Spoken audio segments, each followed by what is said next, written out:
Partition of property in family చట్టపరమైన విధానం. కుటుంబ ఆస్తి పంచుకోవడం చాలా సీరియస్ విషయం. చాలా సార్లు అన్నదమ్ముల మధ్య, అక్కచెల్లెల మధ్య మిస్అండర్స్టాండింగ్స్ రావడానికి ఆస్తిలో భాగ పరిష్కారం లేకపోవడమే కారణమవుతాయి. ఈ సమస్యలు రాకుండా ఉండాలంటే పార్టీషన్ డీడ్ చాలా ముఖ్యం. పార్టీషన్ డీడ్ అంటే ఏమిటి, దాన్ని ఎలా చేయాలి చూద్దాం. పార్టీషన్ డీడ్ అంటే ఏమిటి? పార్టీషన్ డీడ్ అనేది ఒక లీగల్ డాక్యుమెంట్. కుటుంబ ఆస్తిలో ఎవరి వాటా ఎంత అన్నది స్పష్టంగా రాయబడుతుంది. ఎవరికి ఎన్ని ఎకరాలు, ఎన్ని సెంట్స్, ఏ సర్వే నంబర్ లో వస్తుంది, ఏ సబ్ డివిజన్ నంబర్ లో వస్తుంది అన్నది క్లియర్ గా మెన్షన్ చేస్తారు. ఎందుకు పార్టీషన్ డీడ్ అవసరం? పార్టీషన్ డీడ్ ఉంటే ఫ్యూచర్ లో డిస్ప్యూట్స్ రావు. ఎవరు ఎంత షేర్ తీసుకున్నారు అనేది రాతపూర్వకంగా ఉండటం వల్ల ఆ తర్వాత ఒకరు ఇంకొకరి ఆస్తిని క్లెయిమ్ చేయలేరు. పార్టీషన్ డీడ్ లేకుండా కేవలం ఓరల్ పార్టీషన్ మాటలతో పంచుకోవడం చేస్తే భవిష్యత్తులో కేసులు పడే అవకాశం ఉంటుంది. ఉదాహరణ, నలుగురు అన్నదమ్ములు 8 ఎకరాల యాన్సిస్ట్రల్ ప్రాపర్టీ పంచుకోవాలనుకుంటున్నారు. పార్టీషన్ డీడ్ లో ఇలా రాస్తారు. పార్టీషన్ డీడ్ లో సర్వే నంబర్ 101 అనే ఉంటుంది 4 బ్రదర్స్ కి కూడా.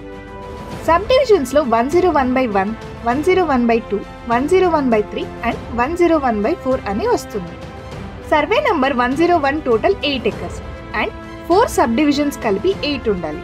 Each 2 acres. ఇలా స్పష్టంగా రిజిస్టర్ చేస్తే తర్వాత డిస్ప్యూట్ రాదు. ప్రతి ఒక్కరూ తమ వాటా అమ్ముకోవచ్చు, బ్యాంక్ లోన్ పెట్టుకోవచ్చు, ఎవరి మీద ఎవరు కేసు పెట్టుకోలేరు. రిజిస్ట్రేషన్ యాక్ట్ 1908 ప్రకారం పార్టీషన్ డీడ్ తప్పనిసరిగా రిజిస్టర్ చేయాలి. రిజిస్ట్రేషన్ చేయకపోతే అది కోర్టులో వ్యాలిడ్ ప్రూఫ్ అవ్వదు. అలాగే రిజిస్ట్రేషన్ చేయడం వల్ల మీ షేర్ పైన మ్యూటేషన్ రెవెన్యూ రికార్డ్స్ లో కూడా అప్డేట్ అవుతుంది. పార్టీషన్ డీడ్ అంటే కుటుంబంలో క్లారిటీ, ఫ్యూచర్ లో peace of mind. Partition deed registration చేస్తే భవిష్యత్తులో లిటిగేషన్స్ కి ఫుల్ స్టాప్. కాబట్టి డిస్ప్యూట్ రాకుండా ఉండాలంటే పార్టీషన్ డీడ్ తప్పనిసరిగా రిజిస్టర్ చేయించుకోండి. మరిన్ని రియల్ ఎస్టేట్ విషయాల కోసం మై పట్టా ఛానల్ సబ్స్క్రైబ్ చేయండి.